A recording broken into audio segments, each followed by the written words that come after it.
Welcome back to Being the Best Version of Yourself podcast. I'm your host, Dr. Carrie Heller. Today, we have an awesome guest, Dr. Savannah. Why don't you go ahead and introduce yourself? Hi, thanks for having me on. It's been a pleasure getting to chat. My name is Dr. Savanna Forry. I am an occupational therapist and I am currently in Los Angeles, California. Welcome.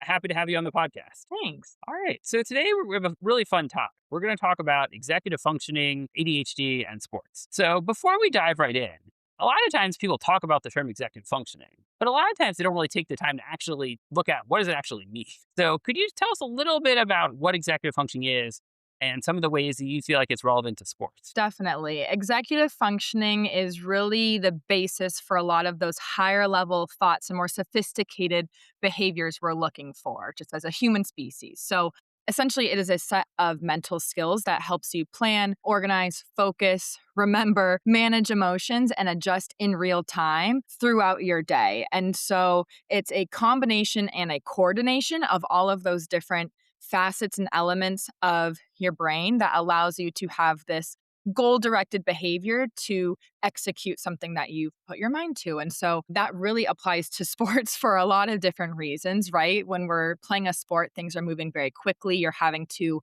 multitask, remember a plan, know who's around you, be thinking of the next step, all while consciously being in the moment to attend to what might be happening next. So, executive functioning is a big, big characteristic of, I think, sports performance that is probably a little undervalued, if you ask me. Yeah. Okay. Well, yeah, thanks for explaining executive functioning and connection to sports. And I think what you've really hit on is the fact that it really is vital to sports, yet it's not something a lot of people think about. They think about, depending on the sport, how well can you kick the ball? Thinking about, baseball, pitching and catching. And again, those are all fundamentals are all really important for sports. But the mental piece is really crucial as well. And, if you have a hard time with focus to begin with, that can, certainly add to it. So there's a lot of different sort of pieces to it. And so, like in your practice, what are some of the things that you work on with kids and teens around executive functioning in sports? Definitely. I think it's a sequencing of thought processes, right? Sometimes I work with a lot of student athletes who get maybe a couple steps ahead, and sometimes that can create anxiety, or sometimes that can create even some low mood or some apprehension and fearfulness. So I try to bring my clients back to kind of that present moment of the adapting and the planning as opposed to getting ahead with overvaluing alternative outcomes that could happen, we'll say that. And as part of that, do you deal a lot with people that get very overwhelmed by their emotions during a game? Most definitely. There is a really strong correlation between emotional regulation and coordinating a lot of those thinking skills that we like to talk about. So I am always considering how those two interplay with each other because they inform and also support one another. And so I'm always looking at both pieces of that information to support a student and an athlete to be able to execute a plan. And so I'm looking at, do those two things work well together? Maybe which one is less evolved in their skill set? And are there any strategies we can use to kind of fill in the gaps so that those two things have a little bit more balance so that they are playing into each other as opposed to against each other? No pun intended. Yeah. And, like, let's say for people listening that have a child that maybe has a low frustration tolerance and gets upset easily during games, like let's say, the referee or the umpire, makes a call that they perceive as not being fair or some, I don't know. It's, for example, in baseball, maybe they say it's a strike when, the child thinks, oh, it's definitely a ball. Or I don't know, in basketball, the referee calls a foul that the child thinks, oh, that was definitely not a foul. Like any like quick strategies that you would often recommend that kids could use, in those kinds of situations, like as a way to kind of reset things. Yeah. I got to go with my tried and true of a deep breath. I know it sounds so cliche and so woo-woo, but I love talking about deep breathing, especially for young student athletes, because it is a skill that carries you through adulthood. And I think what's so valuable about a deep breath is there's a lot of different benefits to it. One, you get a lot of oxygen to your body and your brain, which is necessary and never a bad thing. Two, it also allows you to take a pause so that way you're not letting your emotions overtake the situation. You're allowed to be frustrated and mad and sad and disappointed and all those different things. But I think what gets carried away is then the behavior that comes after that. And it can be a little impulsive or reactive at times. And so taking a deep breath gives you a moment to pause and intentionally respond as opposed to kind of reacting to just the emotion that came up. And then the third thing that I really think you can benefit from when taking a deep breath is the ability to stimulate your vagus nerve. And so that is the nerve that's responsible for helping your nervous system calm down, specifically your parasympathetic nervous system. And so when you take a deep breath, your lungs actually expand low into more of like the stomach area and kind of take up that extra space at the bottom of your rib cage. And so by doing that, they press on your vagus nerve, which sends a signal all the way back up to your head that says, they're taking a deep breath. I must be okay. And it kind of re-engages and rechecks your emotions. So I know a deep breath is probably something everybody is going to tell you, but those are kind of the reasons that I like to share and the science behind why it is one of the most effective strategies to use in those situations. Well, I appreciate you sharing that. I think that's really helpful to hear the science behind it because, yeah, I think, someone saying, oh, take a deep breath. I think in theory, like it's a common thing, but I think people don't often realize why it's helpful. And I would also imagine that, well, obviously you can take a deep breath in a couple different ways, different breathing exercise like box breathing or certain other ones, depending on circumstances, may have different, values to a person in a given situation. Most definitely. And then I think it also then leads to maybe the second thing I would suggest, which is naming the emotion. I think sometimes when we feel things very strongly, we go into again more of a activated or reactive state to where our emotions can sometimes feel bigger than they are or proportionally need to be for their situation. And so sometimes even just by labeling the emotion kind of re-engages that thinking part of your brain to check back in with, oh yeah, what am I actually feeling? Instead of just an activation that kind of comes out of nowhere and feels a little out of control at times. And that makes a lot of sense. Mhm. Mhm. So I think emotion regulation certainly is definitely really crucial. And I think you gave some great strategies for people on how to work on that. I know with executive functioning for kids or teens have a hard time with it. One of the other challenges I often see are challenges with practice. So following directions, not knowing what to do. And then sometimes that does create an emotional response, either to avoid something, an activity because they don't know what they're doing, or just they kind of look like they're sort of, deer in the headlights, not sure what's going on. What kind of stuff would you recommend for someone that, let's just say, I don't know, like a middle schooler or a high schooler that just, still has a hard time kind of following directions of practice. And it's not because they don't care, but that they have a hard time with the multi-step directions and things like that. Definitely. I think as an occupational therapist, I am always looking at the environment and the maybe social interaction and the maybe distraction that takes place in those kinds of situations. So some of the strategies I would suggest in that regard is maybe moving to the front of the group. So that way there's less visual distraction around you and you really can see and visualize and maybe even feel more of the emotion when the directive is being told. That can a lot of times help engage attention and focus and then again apply from the working memory component of executive functioning when it comes to be your turn to do that drill. Something else I would maybe suggest is something like chewing gum. If that's allowed in the sport and that's safe to do so, chewing gum is a proprioceptive tool. And so it's kind of like a fidget spinner for your mouth, so to speak. Yeah. So, similar to how fidget spinners, the inception was really to help people who have that extra attentional energy put it somewhere that's not a distraction to the overall goal. And so gum can kind of be that fidget spinner during practice when there is maybe moments of extra energy or there is a need to be extra focused. Sometimes kids might be looking for a place to put those extra thoughts or that extra energy. And so gum a lot of times can be that outlet for them to then focus on the overall goal and the overall directive they're actually trying to receive from a coach. No, I think it's a really great idea. Because I think one of the things I think you're getting at with this, and I don't know, I'm a big proponent of the idea of harnessing fidgeting to improve focus.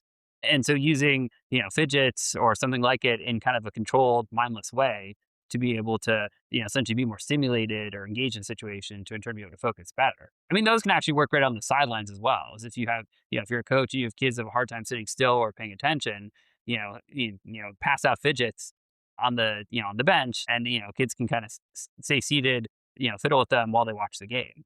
if they're not in at the time. Definitely. And I think another element that that touches on is it gives busy hands and maybe busy minds a job. We like predictability, we like purpose. When it's very clear what's expected from us, it's a little easier to deliver on that. And so, if in the example that you're giving with the sideline, sure, maybe it is hard to pay attention when you're not physically involved in the situation, but having a job like, hey, I need you to make sure if the ball goes out of bounds, you can get it for us. Or I need you to sit right next to me on the bench and hold the whiteboard. I need you to, pass out the fidget spinners when the next person comes on the bench and sits next to you.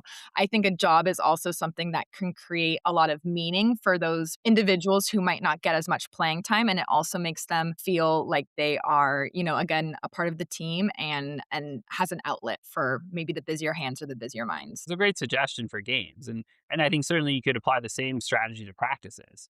That having a child that especially because a lot of kids with executive functioning challenges often have a hard time with transitions, kind of going one from one activity to the next. So giving them a job to maybe you ask them to pass out cones for the next activity or help set up something that can often give them a task to do, especially if during the downtime they're more likely to have a hard time with transition. That keeps them occupied. Most definitely. And I think transitions are one of the hardest executive functioning coordination efforts that we have to make throughout the day. I think there is a lot of energy that can be spent either strategically or I want to say maybe like wasted in a transition that I think a lot of people, especially with executive functioning challenges or dysfunction, get kind of stuck or sticky in, which can also lead to dysregulation. And then it's kind of a cycle that just repeats itself, unfortunately. Yeah, and I think a good example of that is, if you have a bunch of kids at practice and you're trying to move from one activity to the next,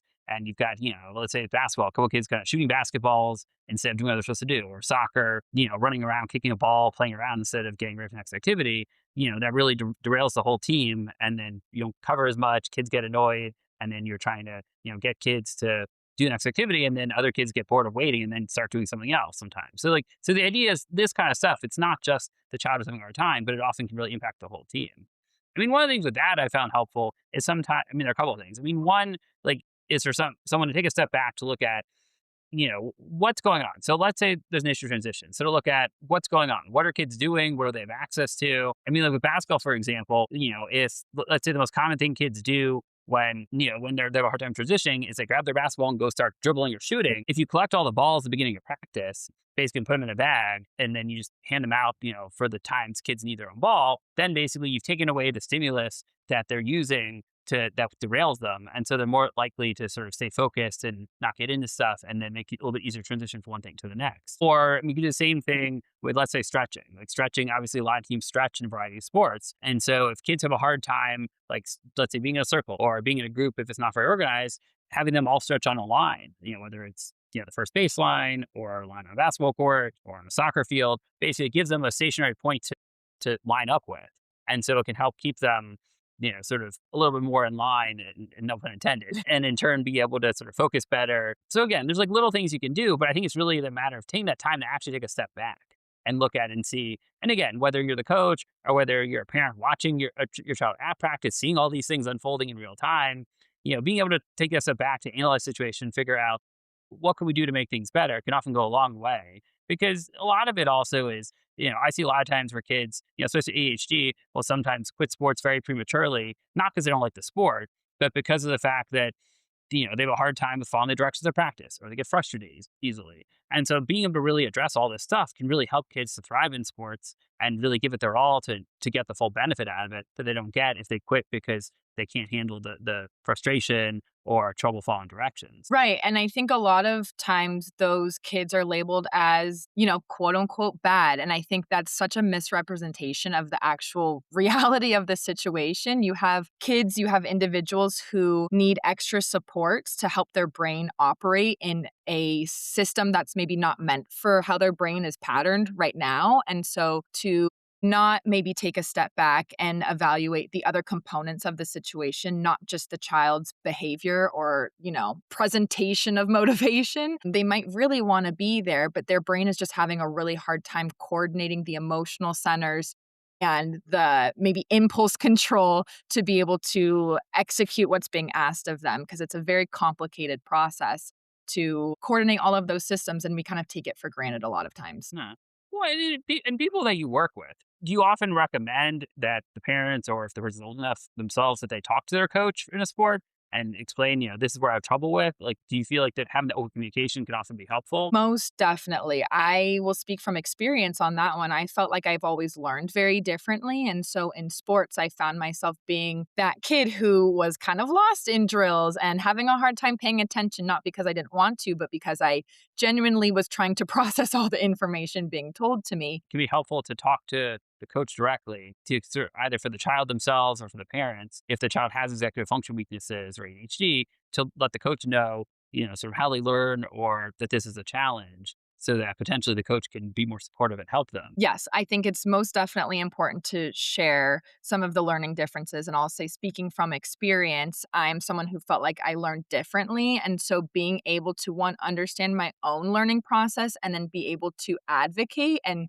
share that with a coach to say, I'm sorry, I'm not making eye contact because I don't care. I'm looking at the floor because I'm trying to process the information. So that simple communication can take a coach's perspective of an athlete and say, okay, this is an athlete who doesn't care. They're not making eye contact with me, to, oh, wow, she's not making eye contact with me. She must really be listening and care what I have to say. So I think simple advocacy and communication with a coach who's trying to maybe instruct or teach or help an individual or a kid learn can be very, very effective for both parties and just really enhance the overall learning experience. So I highly recommend, if you feel like you know where your learning gaps are or you feel like you can identify where the sticky parts are for you, I highly, highly encourage being able to communicate that, or at least having a conversation about, this is what's happening for me. Do you have any strategies? Because it might not be the first time a coach has come across that either. Right, no, exactly. And so I think in most cases, I think having the open communication can make a huge difference,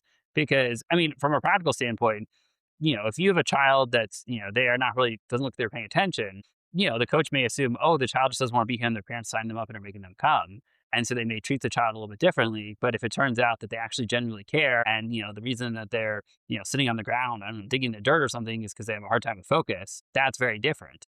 And so the coach is probably going to make more of an effort to try to help the child.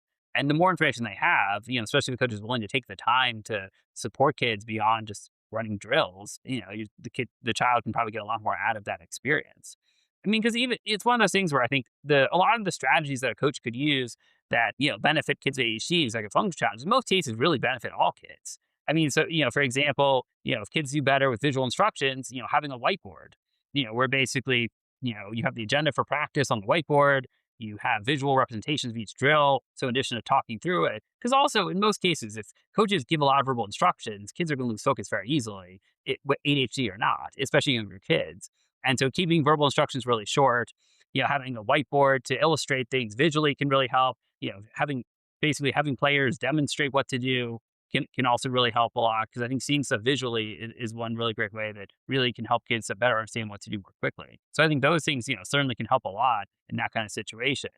And also just sometimes even asking the parents, especially the parents willing to be open to say, what works for your child at school or at home in X, Y, or Z situation. Because I think it can often then, create, by having that open communication, really can help a lot towards kids, being able to be more supported by their coach and, even by the parents as well in sport. And then the byproduct of that is the kid feels better and the parent feels better because everybody's feeling like they're understood and valued and can express themselves and participate in the ways that are effective for them, which then leads to a higher self-confidence and higher self-efficacy, which then helps persistence and resilience. So it's kind of like that domino effect. By just having communication and maybe tolerance or understanding or an openness to understanding that some people's brains might just operate a little bit differently, and then their behavior might look a little different, and that's not because they don't care, but it's because they're just needing a couple extra supports that, like you said, genuinely could probably help the entire team. Exactly.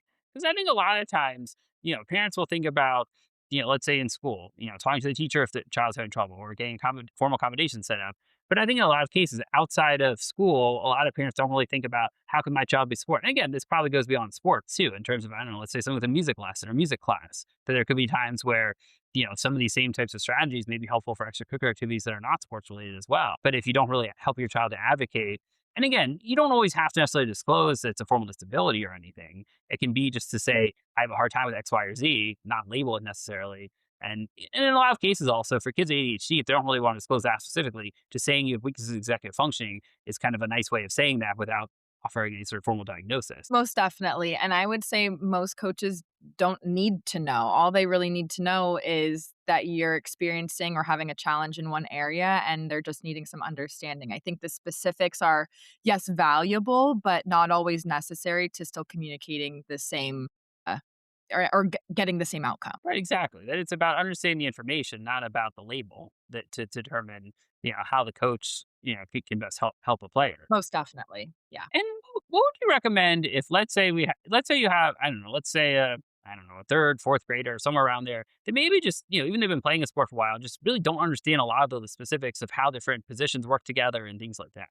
Because like that obviously can be impacted a lot with executive function if you don't really understand how like, your positions you play relate to whether it's soccer or basketball or baseball, positions obviously all fit together in different ways. What kind of stuff do you recommend or do you work on with kids to help with that piece, like the visual planning, like for understanding the different parts of, different positions and how that fits with other positions in a sport? I think a good starting place, and this might be my OT roots, but I am very invested in what the kid is invested in. And so I've had lots of different kids who are very interested in Minecraft or they are very interested in Pokemon. And so I try to use those concepts that are very intuitive for that kid and that are very meaningful for that kid. And I try to make or establish relationships and kind of connect the dots between the elements that they're already really invested in to help kind of link the learning to something that is maybe a little more novel or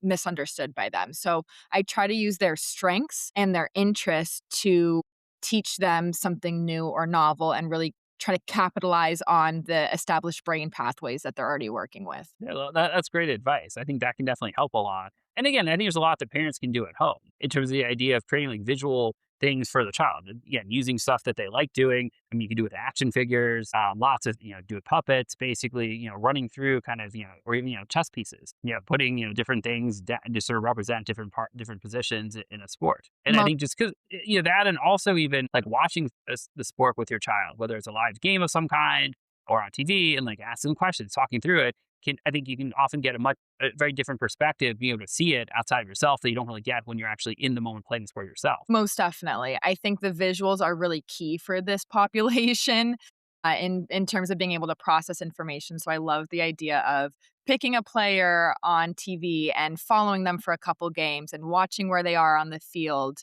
and even maybe drawing them out together and recreating things in addition to watching what's already established on TV that can also really strengthen the learning and the memory of learning those new positions, not just watching what's already out there, but also then recreating it on a piece of paper from memory. Yeah, and I think along those lines, even using, depending on the sport, like one of the like a basketball board or a baseball where you have kind of the magnets and you kind of move different positions around because I think that also can especially if you can then understand what that really represents can be another way visually to help understand because this is also one of the things I see quite a bit, especially people I work with that play basketball is the fact that trying to memorize plays, especially for older kids, high school, a lot of that's one of the things where a lot of kids or teens with executive functioning issues have a real hard time is memorizing plays and they get very confused and so really like walking through stuff, having the visual thing where they actually see it and move to different steps on a board can often help a lot with that. Most definitely. I also like to suggest creating your own names for positions or creating your own names for plays. Sometimes that can make things stick a little bit easier, and even using mnemonics or different like stories that you come up with.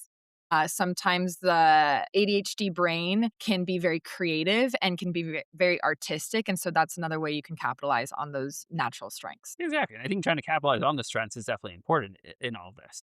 That is the name of the game. Most definitely. Yeah. And if you could give sort of, one piece of advice to coaches and one piece of advice to parents around supporting kids with executive function challenges, what would that advice be? Ooh, it's hard to wrap it up with a bow with one piece of advice. You can do two if you want. Yeah, I would say don't ignore the emotions within and Don't ignore the emotions and their role in executive functioning. It's not just the thinking, there's also the feeling that goes along with it. And there's a bidirectional relationship between the two. So I think don't overlook emotions and their role in executive functioning. And so that might look like even having talks after practice or even debriefing. Hey, how did that feel for you? As opposed to telling a kid how something went, being open to receiving maybe their emotional experience and hearing about it and just accepting it for what it is without any negotiation. I'd say that's probably my first piece of advice. My second piece of advice is probably planning ahead as much as you can. And being able to help kids anticipate so that they are able to make those modifications in practice in real time. Hey, remember last time you had a hard time hearing and paying attention when coach talked? Maybe tonight you could try to find a spot up front to see if that would help your brain focus a little bit more. So, even having these conversations outwardly ahead of time so that kids are learning these adaptive strategies and being able to implement and think about them on their own in less intensive times as opposed to like right before the game or like right after the game or during the practice, being able to have a plan and talk about these things ahead of time when your brain is maybe more ready to receive the information and process the information can help them the application in real time. So that's something else I would maybe throw out there. Okay, great. No, that's definitely good advice. And I think something just made me think of that you mentioned or sort of alluded a little bit is this idea of kind of playing ahead. And I think in the same way that, parents can help their kids with playing ahead for stuff in practice, coaches can sort of do the same thing. And that the idea that, if you come up with, an activity to do, it may look great on paper, but doesn't mean it's going to always work super well. And again, sometimes there's trial and error, but, being able to actually like try out the activities yourself if you can ahead of time to have a sense of what it's like gives you more of a sense of how is the child likely to experience it. Is this going to be really confusing when you're actually doing it? Does it seem a lot harder than it looks? Because that can also really help then to make sure that whatever you're setting for practice is more realistic and is more likely to sort of go well and be helpful. And I think that's what makes the good coaches great is when you're able to put yourself in the kid's shoes or the individual's shoes and be open to changing the plan and adapting and creating different supports so that the kids are able to follow along and it's more of a system that works for them as opposed to a demand that might be a little out of their capacity. I think there's a lot of good things that came out today that I think a lot of listeners hopefully will be able to really benefit from. If people want to reach out to you, where can they find you? Yes, I am accepting clients in California, so you can learn more about me and my occupational therapy practice at scholarathlete.society.com. I'm also on Instagram, so my handle is at scholarathlete.society. I'm always sharing information on there. I am always open to conversation, so looking forward to you connecting and hopefully this was helpful. Oh, well, great. And I'll make sure to get all the information in the show notes so people can, click the thing on there to go directly to your Instagram page. Amazing, amazing. Thank you, and that's All right, how we great. I'm super glad that we were able to do this tonight. Yeah, absolutely. Yeah, thanks for coming on. This is definitely great. And if you those of you listening out there, if you like this episode and feel like it'd be helpful for someone definitely like it, subscribe, and share with someone who may benefit. And definitely tune in for future episodes.